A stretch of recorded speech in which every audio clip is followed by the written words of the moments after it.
April 2, $1,502. Dollar. Ludlow Castle, the Welsh Marches.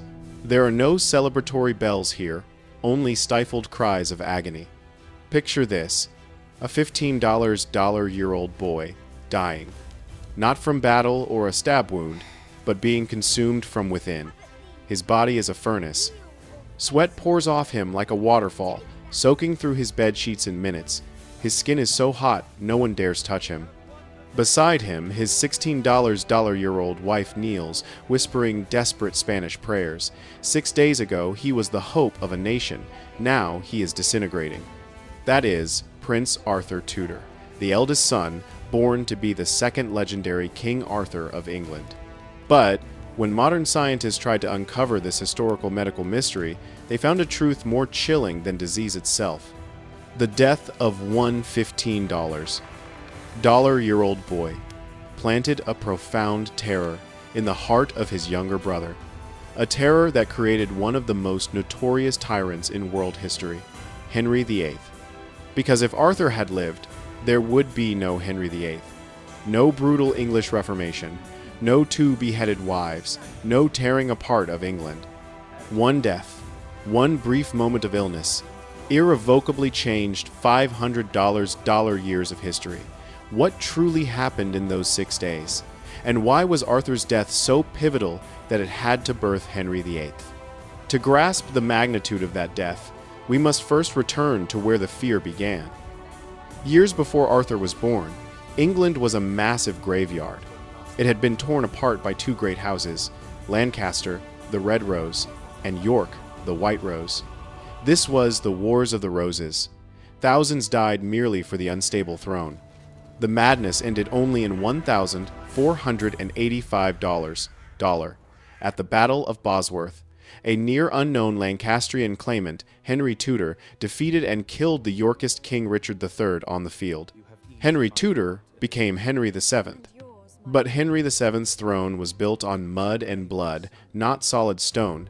His enemies were everywhere, waiting for a moment of weakness. Henry knew he couldn't win by war. He had to win by marriage. He married Elizabeth of York. It was a political union, but it was the essential key. It merged the 2 warring bloodlines, and when Elizabeth became pregnant immediately, the entire kingdom held its breath. This child was not just a prince. He was England's vow of peace. The very survival of the fragile Tudor dynasty depended on this baby. And the child born in $1,486 carried all that hope. They named him Arthur, after the mythical king who unified Britain. Henry VII invested everything into Arthur. The boy was groomed to be king from toddlerhood. By age 3, he was granted high honors like the Knight of the Bath. He was tutored by the finest scholars in Europe. Arthur could debate in Latin from a young age, mastering philosophy and history. He was an intellectual, a future diplomat. One contemporary described Arthur as the most loving and true prince. Everyone believed he would bring a wise and peaceful reign. But in that nursery, there was another child, Henry, born 4 years later. Henry was the spare. While Arthur was stuck with Latin textbooks, Henry was allowed to play, to learn sword fighting and jousting. Henry was trained to exist as a secondary nobleman, a man of action if needed, not a king. The brothers were close. They laughed together. But they both understood the stark truth. Only one would wear the crown. This difference in roles forged 2 completely separate characters. And you must remember that, because this very distinction would lead one to accept death and the other to rage against it. Henry VII needed more than just an heir. He needed a powerful alliance to protect Arthur. The choice was Spain, the mighty kingdom under Ferdinand and Isabella. They had a daughter, Catherine of Aragon. Negotiations dragged on for a decade, fueled by Spanish skepticism. Will this fragile Tudor dynasty collapse? Finally, a deal was sealed. It was a contract worth millions in gold and political lifeline. Arthur and Catherine began exchanging letters in Latin. Between the 2 teenagers who had never met, a genuine affection began to bloom, rising above the politics. Arthur was $15 Catherine $16 In November $1,501 Catherine arrived in England. Their wedding at St. Paul's Cathedral was the event of the century. All of Europe watched this crucial union. Everything was set. England was safe.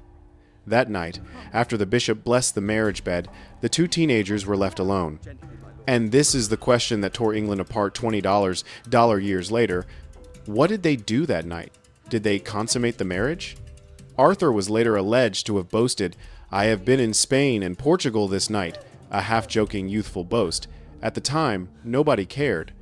But $20 years later, that boast would become Henry VIII's justification for challenging the Pope and founding his own church. This is the detail that will return to haunt them all. After the wedding, Arthur and Catherine moved to Ludlow Castle, where Arthur began his apprenticeship ruling Wales. Those were months of seeming perfection. Yet, since the wedding, Arthur had been weakening. He was thin, easily tired. Advisors assumed it was growth and overwork. Then, March 1502 arrived. Death came from the poor town below the castle walls. A plague began to spread. It was called the sweating sickness. It was unlike any other plague. It didn't cause buboes like the Black Death. It killed faster, more savagely. The symptoms: victims felt their blood was boiling, a terrifying fever, the body on fire. Sweat poured relentlessly, quickly dehydrating and exhausting the victim. Many died within hours. On March 27, Arthur collapsed. He was burning up, delirious. Catherine fell ill at the very same time. This is a crucial fact. They fell ill together. Royal physicians did everything. They bled him, purged him with costly herbs, and prayed. Nothing helped. Catherine, thanks to her youth and Aragon's strength, fought and slowly recovered. Arthur did not. One contemporary described the disease as a deadly corruption utterly vanquish Ing and overcome Ing, the pure and friendful blood. For 6 days he suffered the torment. Then, on the cold dawn of April, $1,502, Prince Arthur Tudor died. He died before he could live a full life. He died before he could be king. News of Arthur's death had to reach Greenwich Palace. Messengers rode hard. The king's confessor was sent to break the news to Henry VII. The priest entered the room and said nothing. He simply quoted a line of Latin scripture: "Shall we receive good at the hand of God, and shall we not receive evil? Shall we receive good at the hand of God, and shall we not receive evil?" Henry VII understood instantly. He shattered. This wasn't just losing a son, it was the collapse of the entire dynasty. It was the price for ending the Wars of the Roses. He had staked everything on Arthur, and now Arthur was snatched away. He summoned his wife, Elizabeth of York, to share the grief. And here is the moment we see the terrifying strength of the York bloodline. Elizabeth entered, saw her husband's face, and knew. She did not weep. She embraced Henry VII and told him, "Sire, we still have Henry, a strong son. We are still young. We will have more children." She held the survival of the dynasty on her shoulders. Then she left Henry VII's room, and in her private chambers, alone, Elizabeth of York collapsed. She was overcome by the grief of losing her firstborn, the son who carried her hope. And Elizabeth kept her word. She became pregnant again, a desperate attempt to fill Arthur's void. In February, $1,503 and dollar, she delivered a daughter, but both mother and child died shortly after. In less than a year, Henry VII had lost his perfect heir and the wife who had stabilized his crown. And who witnessed this total collapse? Prince Henry, aged $10. From a carefree spare, Henry was now the most important person in England. The weight of the entire Tudor dynasty fell onto his young shoulders. Henry witnessed his perfect older brother, destined for greatness, die horribly in 6 days. His strong mother, the only person who calmed his father, die trying to produce an Arthur replacement. His father turned from a shrewd king into a paranoid, money-obsessed man, living in perpetual fear. Do you see? Henry VIII's obsession was not born. It was forged. It was forged from fear. Fear that the Tudor dynasty was too fragile, fear that death could strike any time, fear that he would die without an heir to justify Arthur's sacrifice. This terror clung to Henry VIII even after he became king. When he married Catherine of Aragon, his brother's widow, a controversial decision requiring papal dispensation based on the claim that Arthur and Catherine did not consummate, he hoped everything would be fine. But as Catherine suffered miscarriages, stillbirths, and produced only one surviving daughter, Mary Thirst, the fear ignited. Henry VIII didn't see a health problem. He saw a curse. He believed God was punishing him for taking his brother's wife based on the biblical passage, "If a man shall take his brother's wife, it is an uncleanness. He hath uncovered his brother's nakedness. They shall be without children." This fear of losing the dynasty and the obsession with a male heir led to the great matter, the divorce from Catherine. When the Pope refused, Henry did not hesitate.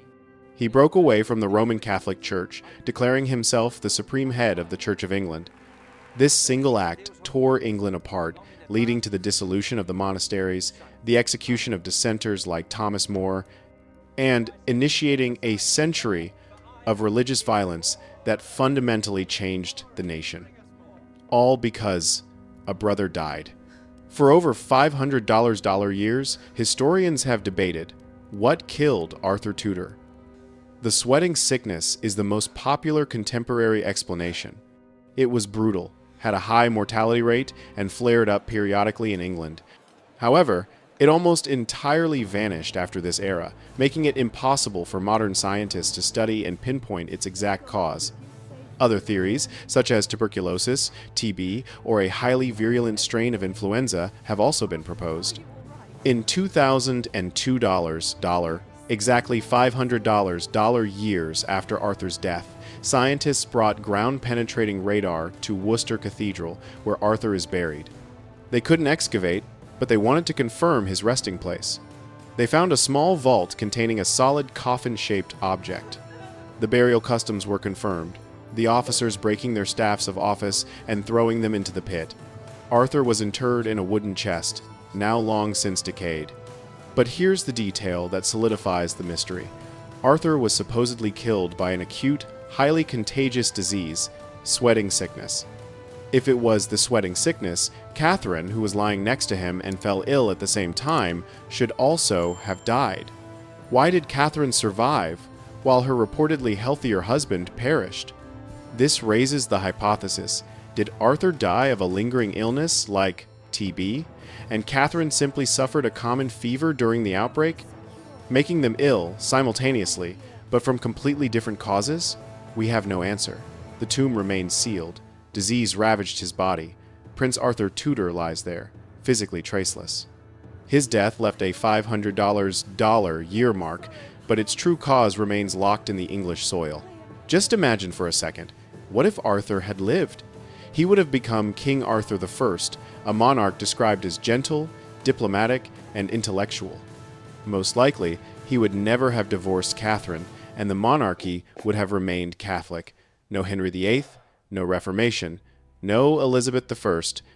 The religious and political map of Europe would be fundamentally different. A $15-year-old boy burned up from the inside to create a Henry VIII.